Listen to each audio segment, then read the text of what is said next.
welcome back. This week's story is a really quirky philosophical one. It's set in the capital of Egypt in North Africa. Do you know the capital of Egypt?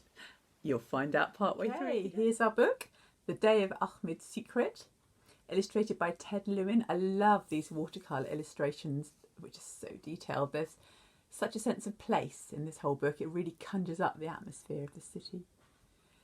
Florence Parry Hyde and Judith Hyde Gilliland, they are mother and daughter. So they've teamed up as a pair to write. Do you know that word collaborated, or as my son calls it, it's a collab between two artists. So they've collaborated on this, like you often collaborate on work. Great new word there.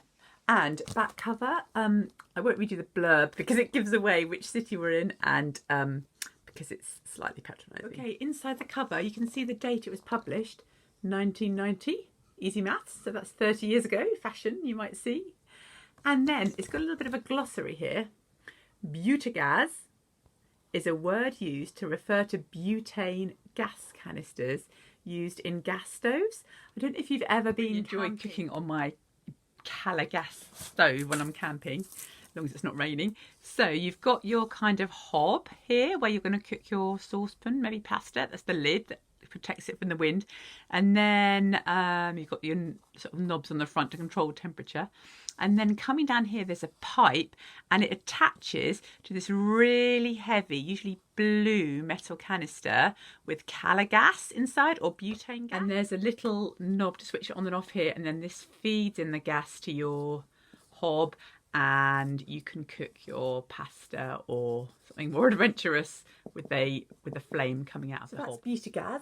And then, rose water is water in which rose petals have been steeped. So it gives a lovely smell. This is what it looks like, my bottle of it.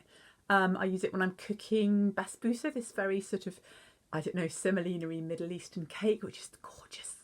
And yeah, it gives a lovely, lovely smell. Steeped, we might come back to that word at the end. Today I have a secret, and all day long my secret will be like a friend to me.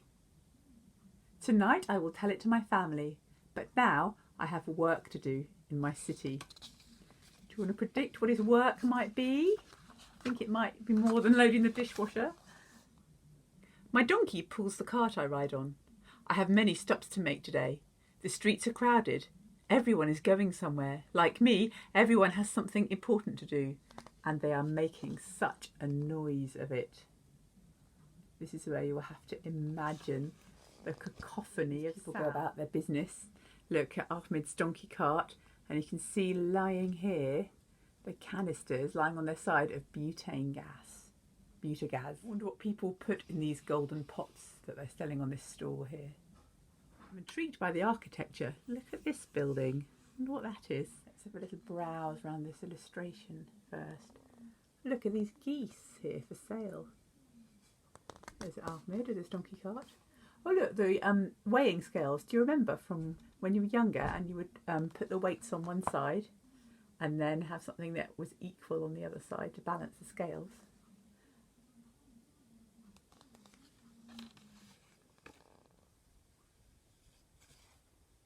Are they rabbits in that cage? All kinds of sounds, maybe every sound in the world, are tangled together. Trucks and donkeys, cars and camels, carts and buses, dogs and bells, shouts and calls, and whistles and laughter all at once. I have a sound too, the sound my cart makes.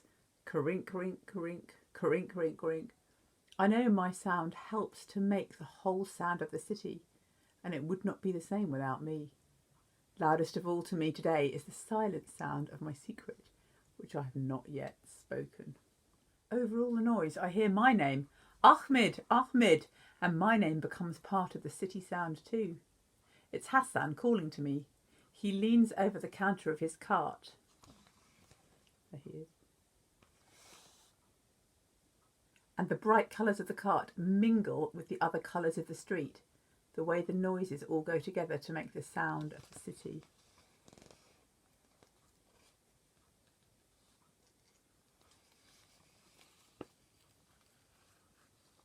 My special colours are part of the city too, woven into the harness of my donkey are my own good luck ones, blue, green and gold.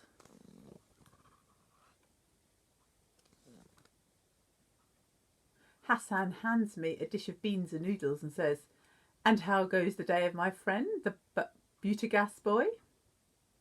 As I eat, Hassan and I laugh together at his jokes and stories. Always when I come home at sundown, I tell his stories to my family. But tonight will be different. I will have my secret to tell them. I've been saving it until tonight. Now someone else comes to Hassan's cart and I wave goodbye. I must hurry now if I'm to get all my work finished. Gosh, it does sound as though he's going to work the whole day and not go to school at all. Look at that perspective of him down on the ground, with this woman leaning over her balcony.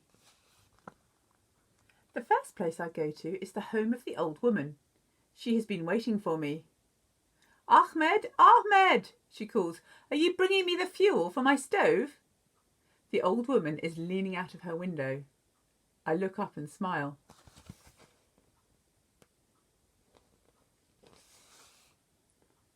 I am proud that I can carry these big heavy bottles all the way up the steps to the floor where she lives. I am proud that I can do this work to help my family.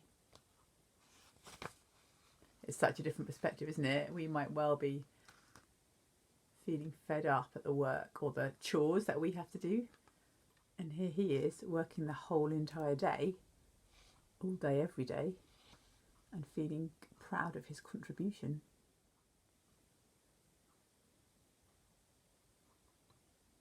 I make more stops and now I'm hungry again. I look for the bright red and yellow cart where I can buy my lunch, and I find it in its usual place near the old building. I buy my beans and rice and sit in the shade of the old wall. My father has told me the wall is 1,000 years old, and even our great-great-grandfathers were not yet born when it was built. There are many old buildings, many old walls like the one I lean against in this city. I close my eyes and have my quiet time. The time my father says I must have each day.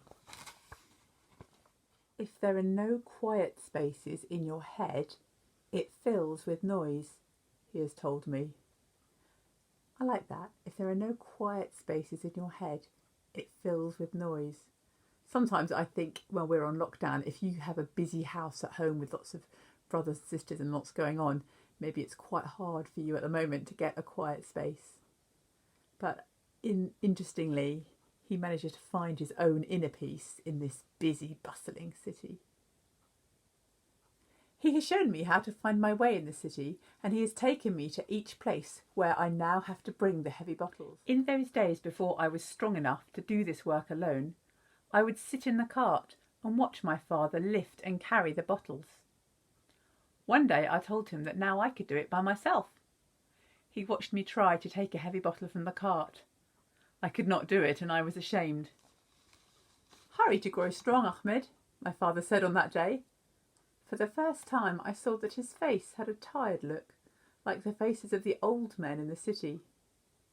"Hurry to grow strong," he said again, "but do not hurry to grow old." Now, as I lean against the old building, I think of the sea of sand that lies along our city. I have seen it stretching as far as the wind. That's quite alliterative, isn't it, that sentence, all that sounds. The sea of sand that lies along our city, I have seen it stretching as far as the wind. Interesting simile. The desert stretching as far as the wind. Stretching as far as the wind. My father says the wind carries sand all through the city to remind us that the desert is there beside us, and is part of us. He tells me that the great desert presses against our city on one side, and the great river pushes against it on the other. Now, if you did the Egyptians in year 3, you will know the great river of Egypt. That river we're talking about. We live between them, my father has said, between our two friends, the river and the desert. All over the world, people know of our city, he tells me, and they speak its name. Cairo. There you go. There's our capital of Egypt, Cairo. And they say the name of our great river, the Nile. And the desert, what is that called? I ask. My father shrugs and smiles. The hot winds call our desert home. I like the way this dad speaks to him kind of poetically.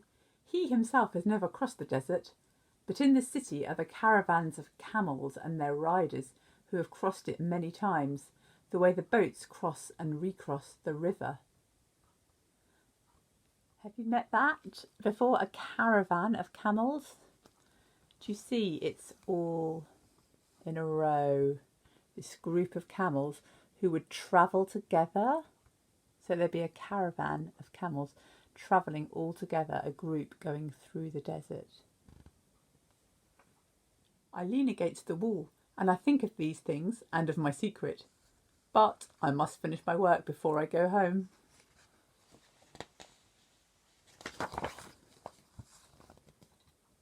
First, I try to knock the sand from my sandals. The sand is a part of each day, like the noise, like the colours of the city, like the things my father has said. On the way to my next stop, I see the boy who carries bread.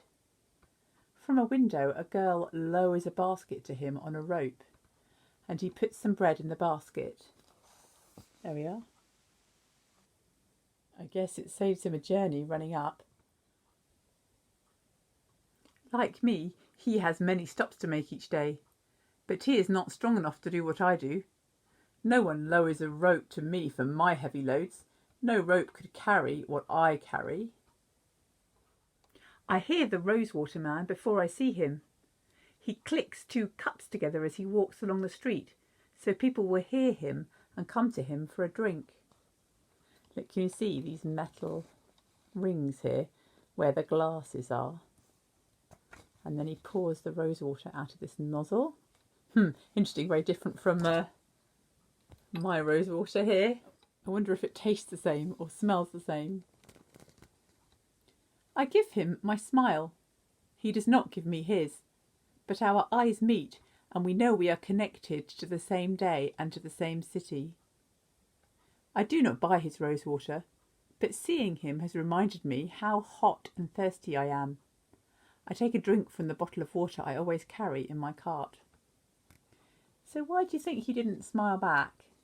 I give him my smile. He does not give me his. Do you think maybe he's not smiling because he knows Ahmed's not actually going to buy any of his rosewater and he needs to just make money and smiles, you can't live off them? Or maybe he's done what the father said and he's grown old. In contrast to Ahmed, who's all young and enthusiastic for life and full of zest. Or maybe he's just not a very smiley person. It says they feel connected, doesn't it? They're connected to the same city. Maybe he just smiles very rarely. There are more stops to make and more times up and up narrow steps with my heavy load. And then I'm back in my cart. Crink, rink, rink, crink, rink, rink. It's a long day. I think the moment will never come when I may share my secret. But of course I know that each day ends and that each moment has its time to be. Do you see what I mean about this book being philosophical? Each moment has its time to be. Would we use that phrase in our collective worship, do you think? Do you think each moment does have its time to be? Finally, I'm home. It is sundown. It is the time of day when you cannot tell a white thread from a black one. My mother has already lighted the lanterns. Everyone is waiting for me. Instead of telling them about my day, I say, "Look, I have something to show you." It's time to tell my secret. I take a deep breath. Look, is Ahmed hiding something behind his back here? They all look interested. Is he the only child in the family? I think so. Right, what is the secret going to be? Look, I say. I can write my name. Gosh, do you recognise that language? I think it's Arabic. I don't know if any of you can write in Arabic. Can you write your name? It starts on the right and you read it going that way. I know it's the opposite to English writing, which starts on the left and we read that way. I write my name over and over as they watch. And I think of my name now lasting longer than the sound of it, maybe even lasting, like the old buildings in the city, 1,000 years. Philosophical moment. Do you think your name lasts longer if it's written down than if it's spoken? I guess if we're talking Egypt, the things they found in Tutankhamun's tomb had lasted so many 1,000 years. I'm looking for that page. Oh, here we are. Over all the noise, I hear my name, Ahmed, Ahmed. And my name becomes part of the city sound too. So I'm sure you remember which holy book is written in Arabic. I'm sure you know it's the Quran. And I wonder if you guys who are Muslims might want to tell me something about the words of the Quran in Arabic and how long maybe you think that lasts, how special that is. Okay, it's quiz time. So 1, 2, 3, 4, 5 on your book or paper and stand by. Right, question 1. This is a bit mean because I didn't pick up on it at the time. What were his good luck colours that he wove into the donkey harness? There were 3 colours. Can you name any of them? Question 2 is another recall question. When he finally went home and it was dark and his mum had lighted the lanterns, can you remember what that little phrase he said? It was so dark you could not tell a from a What were those 2 things? Again, I didn't pick up on this at the time, so that's a harder recall question. Question 3, can you remember which delivery boy it was when this woman lowered down the basket on a rope? Do you remember what he was delivering? Can you remember the city of Cairo? It said it's sandwiched between something on one side and something on the other. What were those 2 things on either side of the city? And question 5, who was it who didn't smile at him? And for the bonus question, tell me why you think he didn't smile. What is your reason in your mind? Okay, pause the video if you need more time, because here come the answers. Right, question 1, the good luck colours that he wove into the donkey's harness. It says they were blue, green and gold. You can have yellow if you put that. It said it was getting so dark that you couldn't tell a white thread from a black one. So the light's really fading. I liked how he uses descriptions like that instead of the clock and watches and time. So at the moment, that time of day when you can't tell a white thread from a black one might be really late because we're near the longest day. So maybe 9:30, 10 at night. It's still light enough that you can tell a white thread from a black one, but maybe by 11 o'clock it's so dark you can't. Of course, in the winter, that time would be sort of twilight, would be about maybe 4 o'clock. Okay, question 3 was the bread boy. Not quite sure if that's battens or naan, kind of flatbread in his basket. Question 4, it was the desert on one side and the River Nile on the other side, pressing in on Cairo. The last one, it was the Rosewater man who doesn't smile at him. And the bonus question was, why do you think he doesn't? And I'd like to know your reason. Okay, how did you score? Now, which new word should we pick up on today? I rather like collaborate and collaboration. Do you remember I said it's a collaboration between the 2 authors?